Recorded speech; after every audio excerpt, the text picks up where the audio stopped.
Hey everybody, welcome back to the channel, and welcome to a brand new series here on Ray County by No Creek Farms.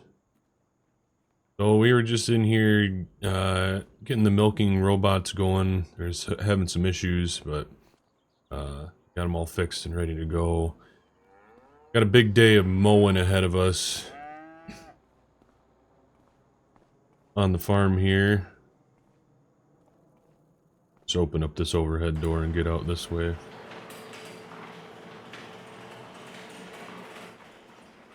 Got our full-time milker here today, obviously. Pretty much here every day. Hop in our gator and head back up to the farm. A little introduction to the farm. This building here that we were just in is actually our pretty much brand new freestall barn. It's time to expand the dairy operation, so we cleared out a lot of our field here. Used to be field and slash pasture, and yeah, it was a big job. Big freestall barn. Currently have 100 cows in here with room for more if we need. This other side was pretty much where we were operating before. This being our main milking barn, this tie stall, along with the addition of the brand new freestall. We put in a big old silage pit too. So no silage in there yet. With it being our first year, that thing will be getting filled up before we know it. Need some hay cut. This is our feed mixer. The Keenan mech fiber on a 8100 deer. You'll see we're a mix of a few different brands here on the farm. A lot of deer, a lot of older deer mostly. We're fortunate in our location that we have a John Deere dealership pretty much right next door to us, so that's been really nice to be able to get equipment repaired fast, and if we need parts and stuff. So that's mostly why we have a lot of deer, but we also have some AGCO stuff as well. We really like the AGCO brand, but with deer being so close, it's hard to not have some deer equipment as well. So you can see we have an 8610 and a Challenger MT665, I believe is the number. We have an 8310 here. That's our main loader tractor. Big deer chopper, and then this is actually pretty much brand new to the farm as well. We just traded in a STS combine for this gleaner, actually. So on the other side of the county, there's actually an AGCO dealership as well. So we're pretty fortunate to have dealers close to us. Top in the mower. This mower is actually also 2 years old, so see, we have a mix of old and new. We went a long time without upgrading equipment. It just wasn't in Dad's plans. So since I'm in the process of getting a hold of the farm and kind of being the guy that takes over, we are starting to upgrade some equipment. So hopefully that helps with the longevity of the farm. We have an alfalfa field back here we need to get mowed up.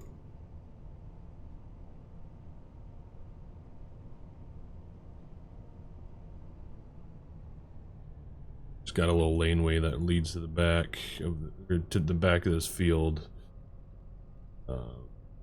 behind the back of the house. So I'm gonna get in this field and get our GPS track set up quick.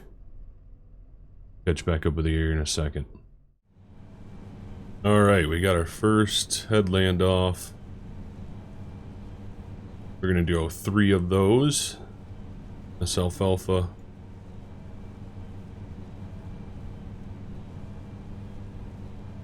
This thing does feel pretty quick sometimes going around corners, 12 mile an hour. We can cut even faster, about 15 mile an hour as well, but I like to run 12 in case there's anything in the field. We have a little bit extra time to maybe catch it. So we're not running over it and maybe breaking something in the mower head.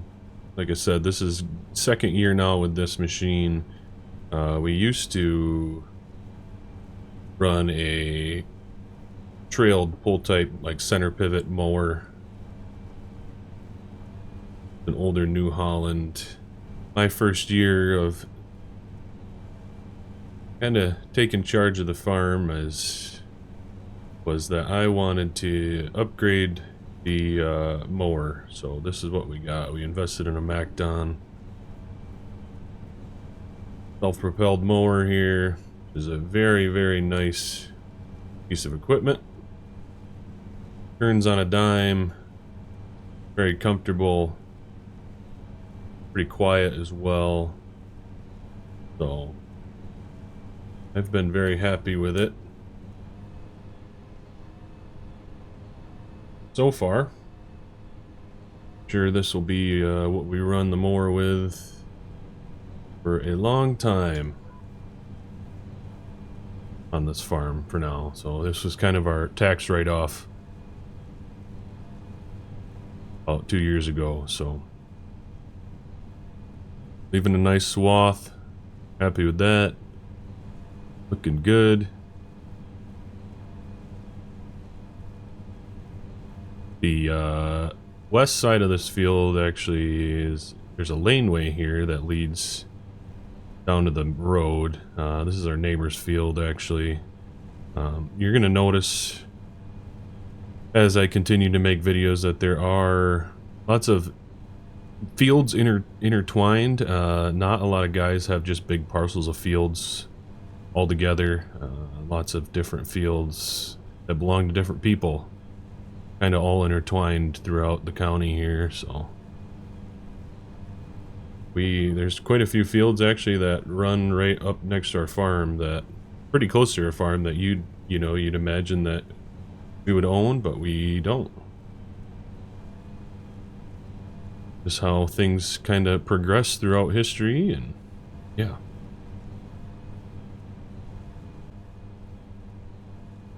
We're making our way through it right now. We're kind of making a cut through right here. We got through some of the shorter passes, but now we got to kind of come back to where it jumps out. You'll kind of see once we come over the hill what I'm talking about. Kind of got to make our way back this way before we can continue this way.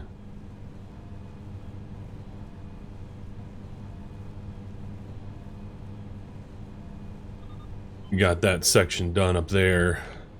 Now we gotta come back and get these ones done because we didn't continue to go all the way.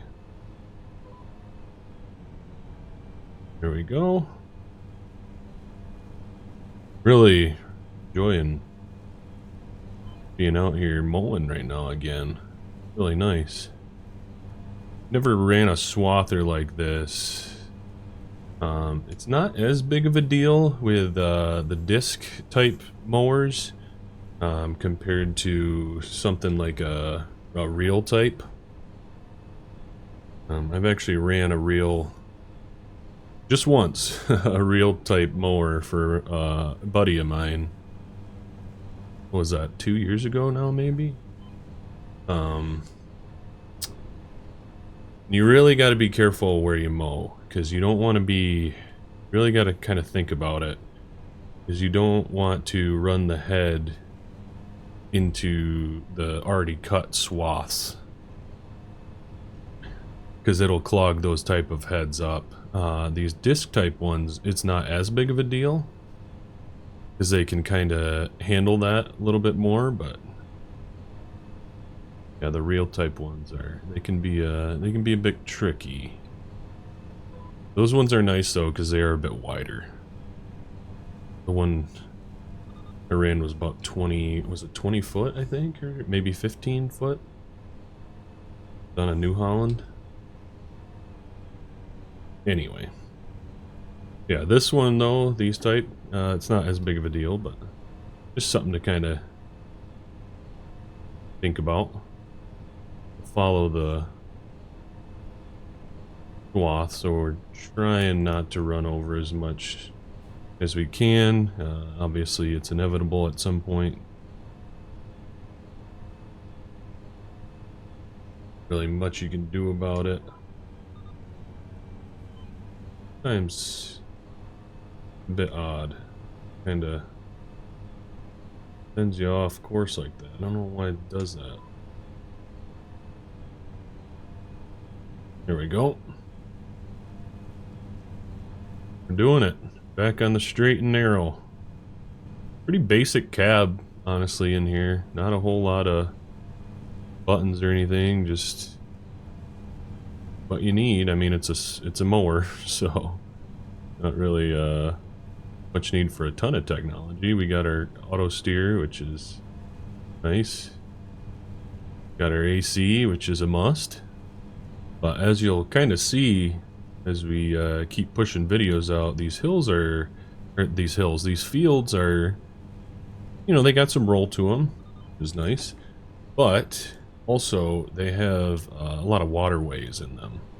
Just kind of natural for the area. Got a lot of waterways. Because there's so many waterways, we just end up planting right through them and kind of deal with them. It can cause issues sometimes with the harvester, but sometimes you just kind of got to carve out the waterways instead of kind of trying to go through them. You got to kind of go with the waterway and carve it out. So then you can lift up over it, type of a thing. It's just it's a way to get around it. But that's one of the main reasons why we chose this mower. It handles those waterways really well. It levels the head out real nice with them, and just really liked how we did demoed a few actually prior to buying this one, and this one just really handled those grooves in the field going through them really nicely. So that's one of the biggest reasons why we went with this MacDon mower. Very happy with it. We're gonna throw it into a time lapse here, guys, for you. A little drone footage, and catch up with you guys when we're done with that.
All right, back with you now. We got a little bit to go yet, but figured that was probably enough of the back and forth at light speed. So, yeah, we're probably just gonna finish this up off camera. Probably wait a few days for this to dry up, and then we'll rake it and we'll bale it, and we'll probably catch that on camera as well. So we'll jump to that. Be a bit for me, but it'll be right here in a second for you guys. So see you in a second. Alrighty, we got the merger going right now. Been out there not too long yet. Wonder if he's even whole pass done yet. Doesn't really look like it. If we can even see him. I don't even see him. Oh, he's over there at the bottom end of the field. Okay. I was hoping he had enough time to get at least one pass in, but we got the baler on.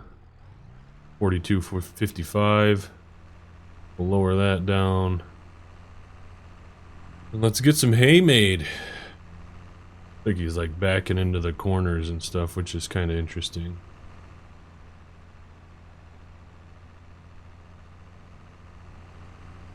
Might make things slightly awkward for us. We got the wide stance on this 4255. This has been our baling tractor for years now. Because it has the wide stance. We did put a wide stance on our 8310 because we were thinking about moving that to the baler, but got the front loader on it too, so it's kind of one of those things where this made a bale yet? It hasn't. Yeah, so it's kind of one of those things where sometimes we like to have the loader running at the same time as we're baling and everything like that, so we decided to keep this running on the baler, and this is its main job, the 4255 anymore. We actually had it repainted recently too, so it's actually looks super nice right now. You having some issues over there or what? Kinda. Yeah, its main job is just running the baler. We do hook it up to the straw blower as well once in a while when we need to get some bedding down. We actually do pretty often. I know I said once in a while, but it's a lot more often than you'd think.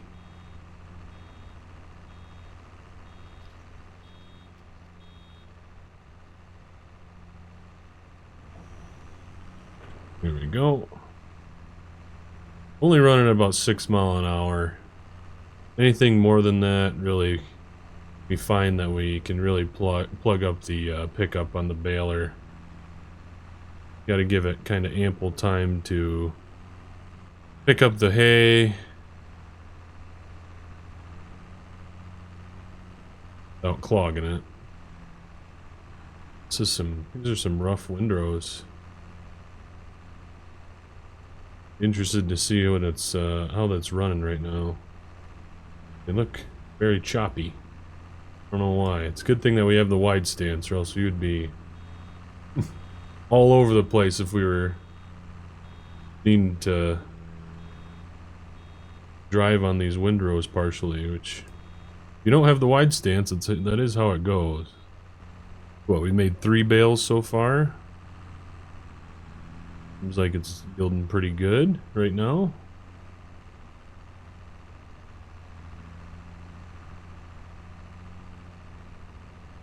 This is going to be essentially our job for most of the day. 6 miles an hour, it does take a while. But that's the life of a dairy farmer, right? The jobs never stop. Not a whole lot of downtime.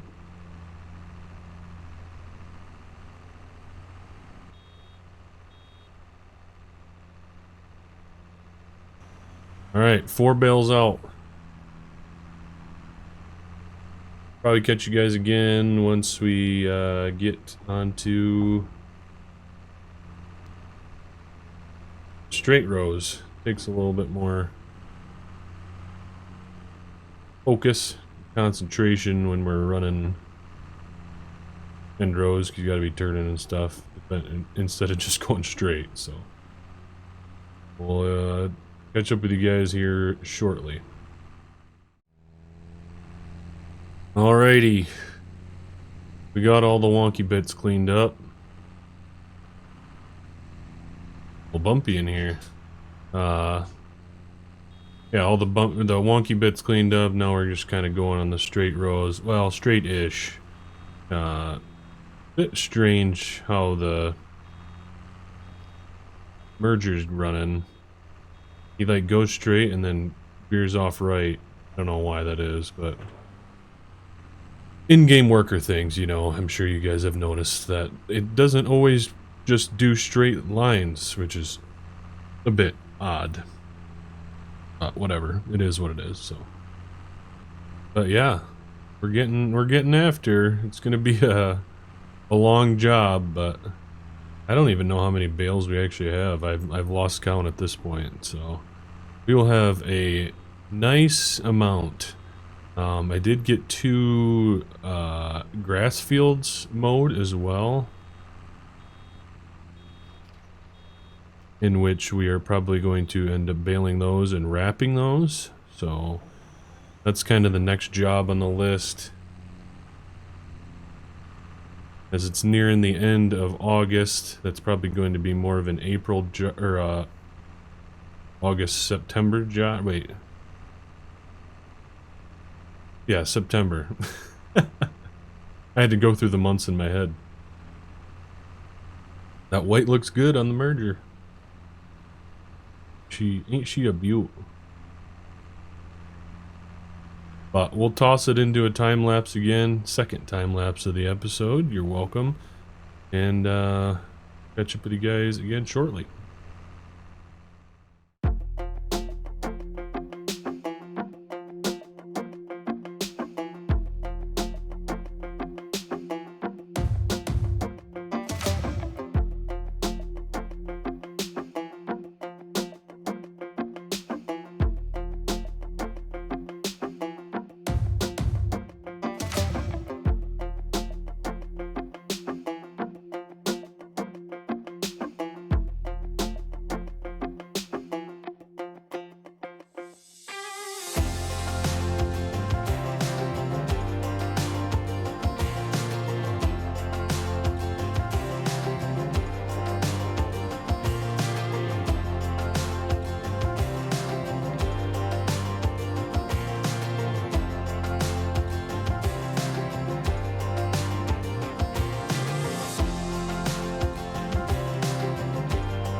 Alrighty, guys. We got 1, 2, 3, 4, 5, 6 more passes to go. We got all sorts of hay bales, which is great. We are going to be happy customers, and our cows are going to be even happier. They got some nice, fresh hay to chew on. We got to get rid of the hay that we already have. Beginning of the year was... the first cutting actually wasn't that great. Not sure why, just wasn't the best, so... the second cutting should be... or it seems to be a lot better.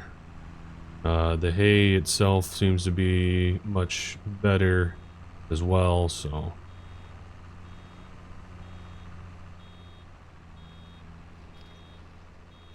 because the tie stall that we have currently right now is not accessible by machine, we actually are just feeding them some silage at the moment. So they don't even get TMR. There's only 25 milking cows in that barn right now, so we'll they might not have the best milk production, but that's how we've pretty much really always used to do it. We have that harvest store silo that we're not going to be using anymore because we put a bunk right there next to it. We just pretty much built the bunk right up next to the harvest store instead of taking it down, because honestly to take it down was just pretty expensive, so we just left it up. And we're probably just not going to use it anymore, but mostly because it's pretty inaccessible. And we ended up switching out a lot of our silage wagons that have the side unload, because we knew we weren't going to be doing it. And we bought some end dump style silage wagons. There's 2 new Flegels that we bought, and then a used Meyer wagon. So yeah, we are... lots of changes here this year with silage. We'll see how it goes. I hope it should be nice. Should go, yeah, should go pretty nicely. So, but that's going to be it for this episode, guys. I appreciate you watching. We got some mowing done. We got some baling and raking done. So we're going to continue on off camera in the other hay fields and the grass fields, where we'll be wet baling and wrapping those for silage for the cows inside that tie stall. So appreciate you watching. If you enjoyed the video, make sure to like. If you want to see more, hit the subscribe button. Thank you to the YouTube channel members. You guys are really awesome for all the support you guys have given to me over the months, even when I'm not active. It's seriously incredible. So thank you, thank you, thank you. We'll catch you in the next episode.